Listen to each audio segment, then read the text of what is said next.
We are going to begin the middle third, the middle kingdom of chapter 10, this crazy long chapter. I think this part of it is mainly about monarchies and kings, but there's a couple diversions as well. We begin it with the Natchez, who were described to us right before our reading officially started as the only, well, maybe the only divine kingship in the only undisputed case of divine kingship north of the Rio Grande, the Natchez, or the people of the sun. I guess I figure out what that there was other couple of groups, but anyway, they survive. There are still people who consider themselves to be Natchez, but they retained a certain independence and fought the French way far into the colonial period. In Graeber and Wengrow, they talk about their great village, which, I was looking it up, you can still go see the grand village of the Natchez in Mississippi. Apparently, you have to go down this road, and it's just like a residential neighborhood, and then you get to the dead end, and there's that sign, and you can go look at a little museum and see a couple big earthen mounds. I guess all the cool stuff is in Mississippi, and has anybody ever been to Mississippi? No, we'd established this. We didn't get to Poverty Point, and we haven't gotten to the grand village of the Natchez either, but got to get down there, I guess. Anyway, there you can go see them. The Natchez are ruled by the divine king of the Natchez, was known as the Great Sun. Actually, it was interesting because it was a matrilineal society, so the Great Sun would actually be, it would pass down to, so if let's say I was the king, it would pass down to my sister's son, not my own son, because of matrilineal society rules, but it stayed within this one particular clan, and so it was a hereditary kingship, but it was a matrilineal kingship. And so Graeber and Wengrow described this as actually, in some ways, an example of a classic sovereign, or someone who has exceptional personal power, but in this case doesn't really have a bureaucracy, isn't really able to mobilize labor, is certainly not part of a competitive political field, and so no one would think of this as a state or a government, but it does have a king or a monarch. And that leads to a discussion of, what is a king, or especially a divine king in general. And there have been a lot of examples of these people who have a lot of personal power. When you're within the presence of a divine king, they can do whatever they want. And it doesn't matter. They're above and beyond the law, and they often take actions to prove that they are above and beyond the law, because that establishes them as a king. But the problem with being the divine king is that it's almost impossible to have your authority extend beyond your person. And this is a picture of Versailles, which was a place where they tried to kind of gather all these little sub-kingdoms, you might say, together so that one king would have authority over them. And they give various European examples of kings that tried to extend their authority and were never really able to. So you have a lot of personal power, but it doesn't go very far. It's very difficult to make this into a functioning state-like system, even in places like Versailles. So in fact, I think that the French observers of the Natchez thought that in some ways the Natchez grand village in the Great Sun was kind of similar to what was going on at Versailles, sort of concentration of power, but you don't have much power outside of that area. And so they say that for much of history, in places where there were divine kings, that the king got to be that way and sort of proved, I think we may as well say proved his power by being able to exercise relatively arbitrary violence on people. And when you can do that and get away with it, it makes you makes people look at you like you might be godlike. And so that's where people achieve this power, is in being able to randomly kill people wherever they want. But what other people try to do is come up with a bunch of restrictions. So the king has to stay in this place, or the king only moves when we carry him around on this litter, or we have to wall them off, or maybe even bury them in order to contain that power. And so what they're saying is that even in societies that had these divine kings, many of the people outside the ambit, outside the view of the king, and maybe even a village a few miles away, most of the time wouldn't feel the king's presence. And in many cases, they were ritually restricted. However, what this is a case of is what we are reading about, is where people have sovereignty, or this kind of big power, without having a state government or a bureaucracy. They give us another example, which in some ways will be important when we start to talk about ancient Egypt, or we start to talk about what may have been going on before the time of the dynasties and the monarchs. The example of the Shilluk, who are a herding people near the Nuer in what is now Sudan and South Sudan. And I guess we'll just pause for a second and say this is an area of extreme and terrible violence right now. As you may know, many countries are evacuating their diplomats and citizens from the Sudan. So this is a troubled place to be.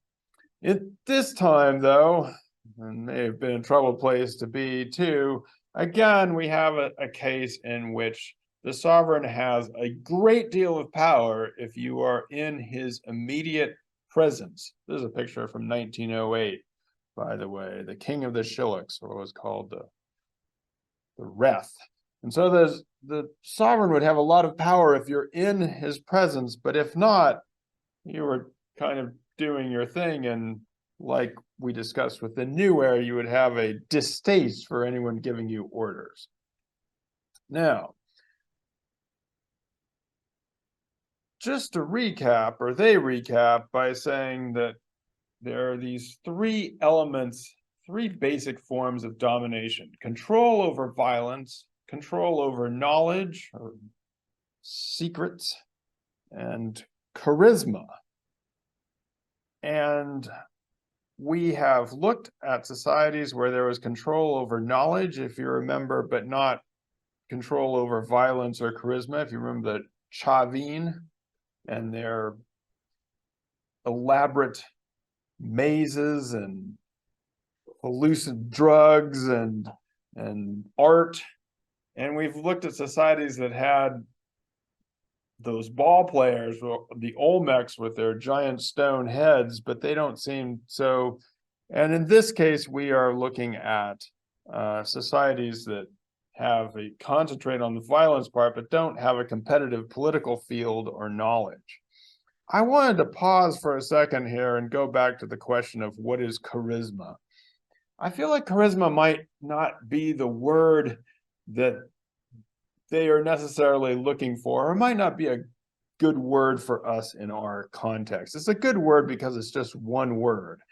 But as we explored in the last class, charisma is kind of circular. In the last class, I told you about Elon Musk.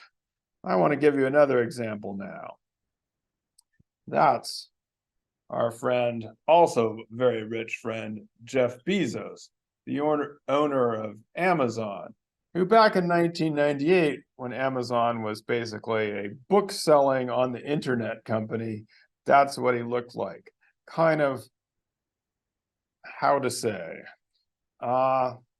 well, if you saw this person on the street, what would you say? You wouldn't say anything. I don't know. What would you tell your friends?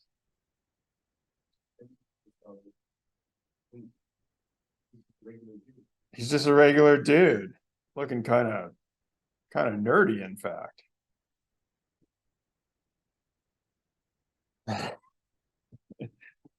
Now, when you have a few $1 billion at your disposal, all of a sudden, 20 years later, he's bulked up. Got some personal trainers, got the sunglasses, maybe, yeah. And as it was captioned,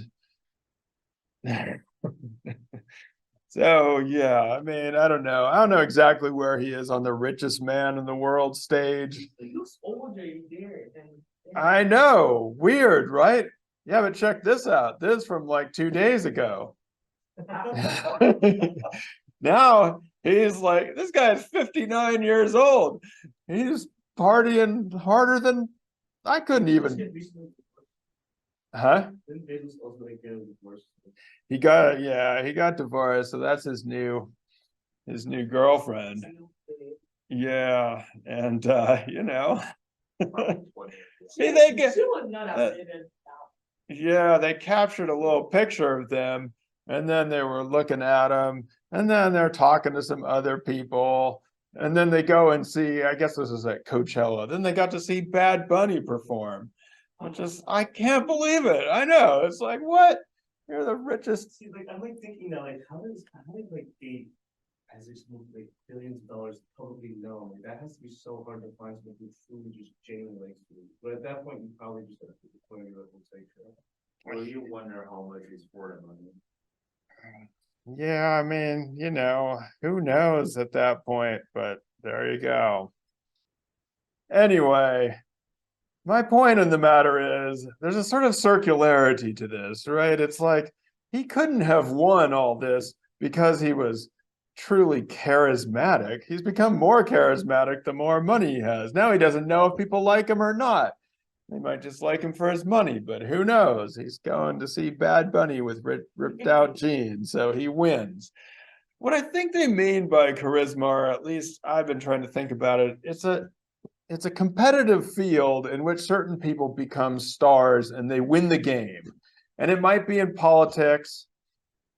So people win the political game. They might not win because of charisma, but once they win, you want to be around them. Or they might win the economics game.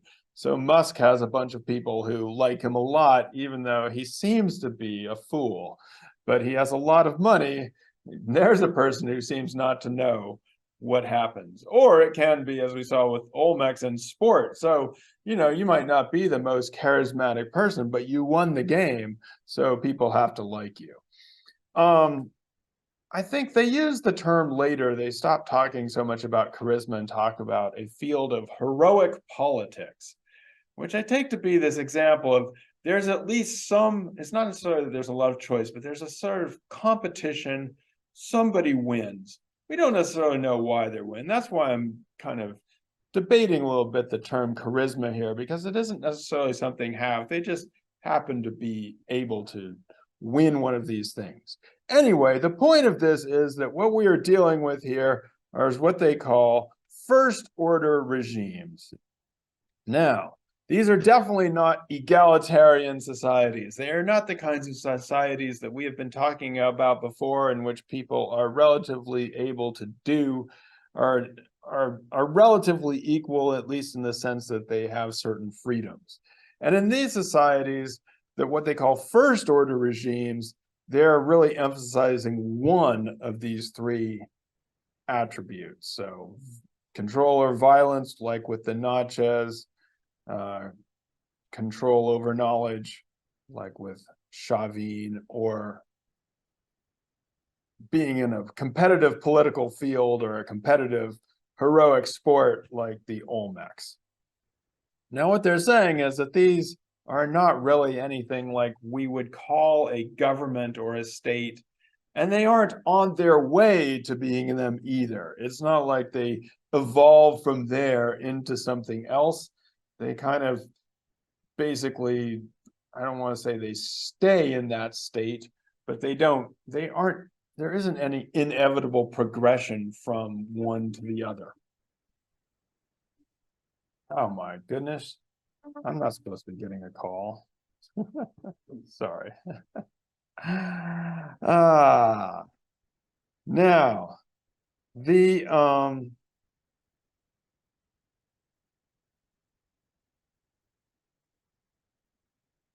Chavín and the Olmec did have times in which they were mobilized for labor, in the sense that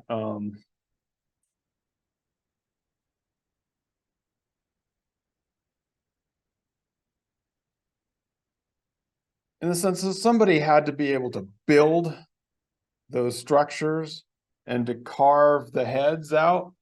So they were able to mobilize labor to have different things going on. Now, as they said before, when we were talking about mobilizing labor among the Mesopotamian city-states, this could be a festive, equalizing occasion. So it does not necessarily mean that they had a state apparatus. And they also say that in these cases, there were seasonal power dynamics where these states may have, or these structures may have been formed during certain seasons of the year and then disappear during others. So in this case, what we are studying or what we are talking about when we look at these forms of power are societies in which one of these three elementary forms of domination, violence, knowledge, or heroic politics, they emphasize one, but they don't really have the others, and you can't chart a sort of state formation idea from one to the other. Now, we then turn to the case of Egypt. Now, unlike these other societies, almost everyone, or as they say, it's almost impossible to deny that Egypt is a state. Now, when we look back to what was going on in Egypt, we see some kind of weird things going on. Liz, what is going on around the rulers of Egypt? The pharaoh basically accepts kind of like everybody as his king. People that like serve him like servants, people that clothe him, cook his food, all that. Eventually, they all become part of his family. And they kind of follow him in that point. Yeah, so we have this whole group of people, his family and all the people that are going to be in charge of doing all this personal care for the king. And as you put it, then they follow him into being dead and get killed and buried with the king as well.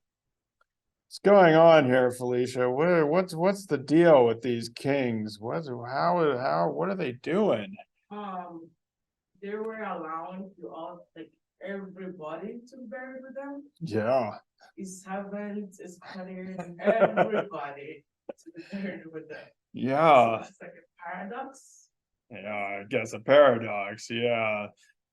When you get all these people who aren't even related to you get buried with you, what is probably happening? What are you doing there? Yeah, it's kind of a form of sacrifice. They say that probably even the people there might not have understood what was going on. They're trying to say sacrifice, turning violence into kinship by either dismembering your rivals and making sure they had no kin, or making sure all your people are buried together with you, making it into one big patriarchal grave site. They our kind of Graeber has written about this kinship and kingship before. He's kind of playing with the words and concepts, but the idea is you're turning that power over kin and to make people into kin into this extended form of kingship.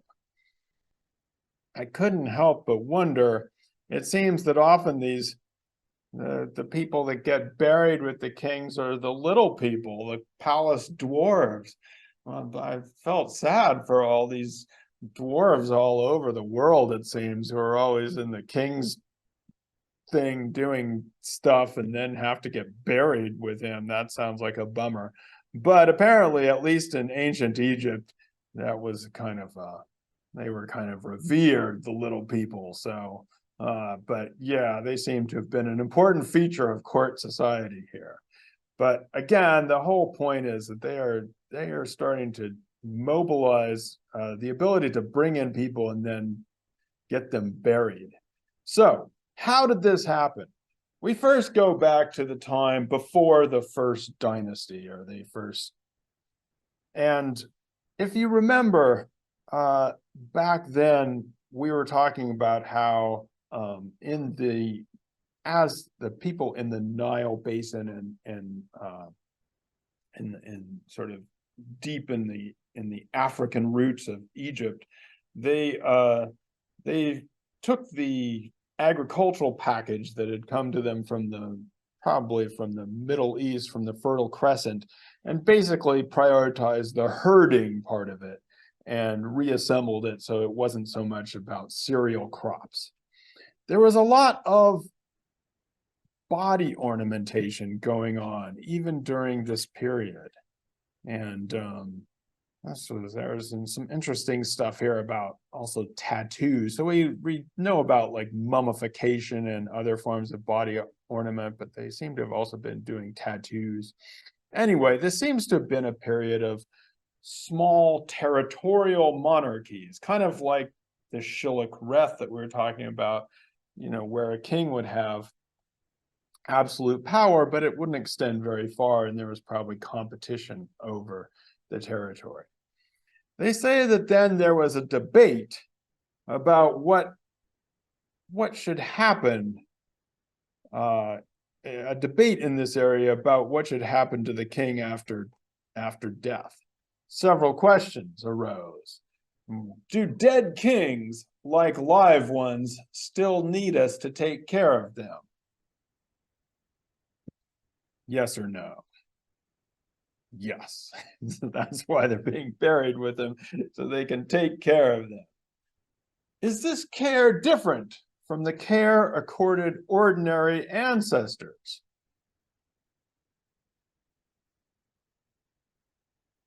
Yeah, it's caring for the king, so you have to really do it. Do ancestors get hungry? They answered in the affirmative that they also get hungry. And if so, what exactly do they eat? Matt, what do those ancestors eat? A lot of bread. A lot of bread. And? Beer. They need to eat and drink, and they need leavened bread and wheat beer. And this becomes a huge industry in Egypt, the most popular drink, in fact. And so that's what they need. And the archaeological evidence is super interesting because, in fact, the brewing and bakeries begin around cemeteries. And then they get attached to palaces and other places and then spread out. And so what Graeber and Wengrow are arguing is that this is a big deal. It's a large-scale thing, and it probably resulted in the world's first sort of subservient small-scale farmers, a whole bunch of people producing bread and beer for the palaces, for the dead, for society at large. And so we've come a long way from the time of first domestication, and we've come a long way from various forms of agriculture and herding. But here we have a sense in which at this time we have a lot of people doing large scale, almost industrial scale agricultural labor for the king and the cemeteries and all the ancestors who need this stuff, as well as just drinking it. Now, they say, what? If you say, what? How can this be? How can all these people be mobilized to make bread and beer? That's not a thing. And they say, if you're a skeptic, just look at what happened in Peru with the Inca, where they basically did the same thing, that everybody had to produce chicha and give tribute in chicha, which is a form of corn beer, a slightly fermented maize beer, which you can still buy in Peru, and this you can actually buy on Amazon, I think. Seems like you could order it. Is it good? Is it good? I think it is good, but you'd rather have the real. I don't know if this particular bottle is good. Let's put it that way. The Inca's food. Anyway, the reason they say we actually have ethnographic evidence or evidence of this from the Spanish chroniclers, that this was a big deal. And this was actually how people got mobilized and became subservient to the Inca overlords. They were asked to make maize beer. And so for a second, they say, hey, is this how state formation works? Can we use this as a general model of things, where you have this monarch or a king who exercises extreme violence, but is also cared for, and then that gets translated into this industrial level bureaucracy and a complex social machine. In other words, in this case, in the case of the Inca and in Egypt, you have a union of sovereignty, kingship, with a large-scale bureaucracy that is able to do things. And so does this apply to all states? And of course, it doesn't. They say it's only true of Egypt and the Inca. Because, Cyrus, what happens in Mesopotamia? More of a sovereignty does not belong to the king. It's more of a like a religious. Yeah, the sovereignty sort of belongs to the gods, and all these little kings are fighting it out, and nobody has control over a large area. So if you look at Mesopotamia and those city-states, which we've looked at a little bit, you have all these people going back and forth. You never have the establishment of one overall, and if so, it doesn't last very long. And it doesn't work for the Maya either, because in that case, each of the little rulers is its own god, and so they're characterizing them as tiny squabbling gods. And apparently it doesn't work for Shang China either, where they didn't really claim to have sovereignty over a large area, and they instead became the court became a place of divination. Yeah. But they did bury their servants out. Oh yeah, no, it's true that there was a similar burials and stuff like that, but they don't get that large scale dominance until later on, is basically what they're saying. So what they're saying is that what these should be characterized as broad regional systems. In Egypt and in the Andes, where the Inca are, they became unified. But that was in some ways a peculiar exception, because in Shang China, in Mesopotamia, and the Maya, they were not really that unified. There was always this squabbling for control over things. In each case, though, we come to have what they call, we're now at second order regimes. Regimes or places where they combine two of the three aspects of domination. So In Egypt, you have, as we've talked about, the combination of sovereignty. I guess we should say Egypt and the Inca, sovereignty and administration, where you have a bureaucracy plus absolute sovereignty over an area.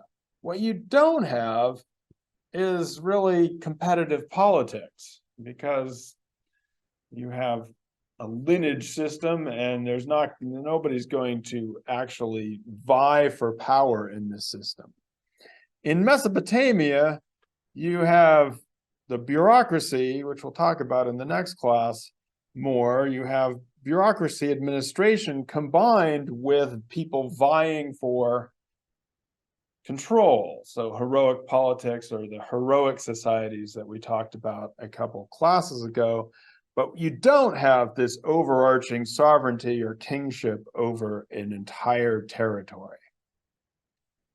And then among the Maya, we have heroic politics. You have people vying for control and the claim of sovereignty or divine rule. But in the case of the Maya, apparently administration gets projected onto the cosmos. It is not under the control of any one particular government. So we talked about the first order regimes, which emphasize one of the three aspects of domination. These are second order regimes which combine two, but again, it's not necessarily what we would consider a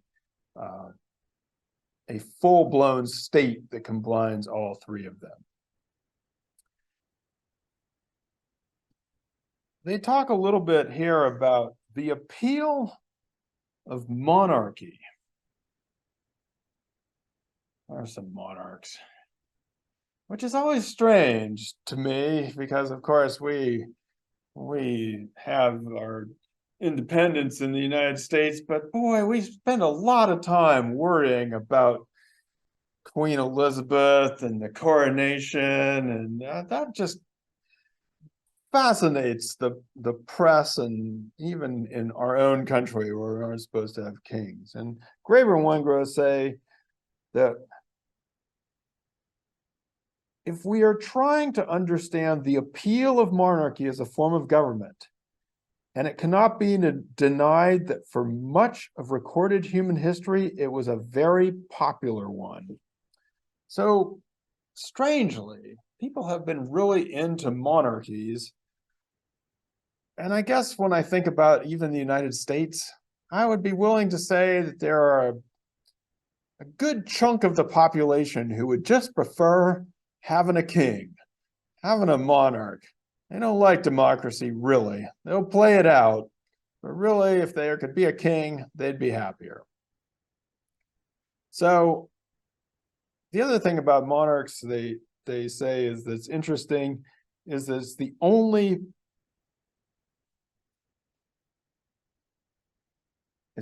prominent system of government we know of in which children are crucial players, because you have to have children inheriting the throne. In all the other forms, children don't count. They don't really matter. And you can worship your dead ancestors in all kinds of forms. But in a monarchy, there they are, the kids. They're always talking about the kids and who's going to inherit the throne. So the appeal of monarchy, there they still are. Although, yeah, go ahead. What about like constitution of their monarchy, like the word combination? Yeah, well, that's what the Brits have, right? I mean, the monarchs aren't supposed to be doing anything anymore, really. But boy, they're still kind of there. Yeah. Though, yeah, I'm glad you bring that up, Cyrus, because apparently in a recent poll, the young people like your age, only 32% said they thought the monarchy should continue. This is in the UK. So a lot of old people think the monarchy is a good idea, but the younger group says, nah, let's just get rid of it. So maybe the appeal of monarchies are going away, and especially if they don't really do anything. So yeah, you're right. It's only the old people who still like them anymore, it seems like.